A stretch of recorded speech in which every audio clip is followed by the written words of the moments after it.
Hey educators, welcome back to my channel. For those of you who are new here, my name is Gwendolyn Quadri and this is ESL Life is Loca, where we talk about multilingual learners, technology, and teaching.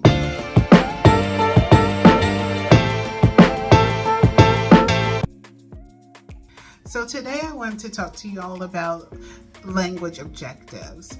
You may have heard your EL teachers mention this before, and you are just like, okay, I've heard of it, but I don't know the purpose behind it. I don't know how to even implement it in my classroom. And I completely understand. As the L teacher in my school, I often have conversations with teachers about language objectives and what is the overall purpose behind them. I often tell them that remember that all your students are language learners. You have your academic language learners, and then you have your multilingual learners, and they all benefit from having a language objective. Language objectives provide a measurable goal for your students. It allows for them to measure their progress of learning. So if you begin your lesson with a language objective, by the end of the lesson, the student should be able to reflect and self-evaluate whether they made progress or not. And then that way you can further help them. So we are going to just quickly discuss what is a language objective, how is it different from a content objective, and then I'm going to give you a few examples on how to implement it in your classroom. So first we're going to ask, what are content objectives?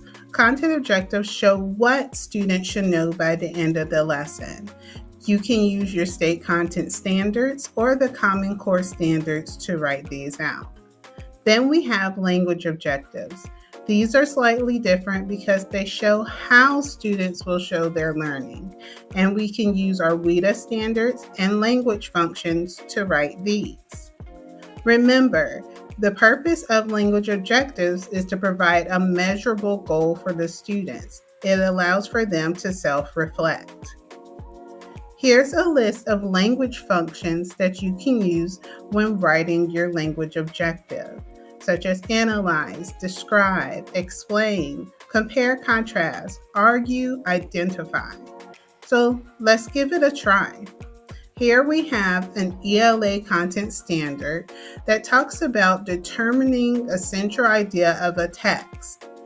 When we write our language objective, we will need to choose a verb.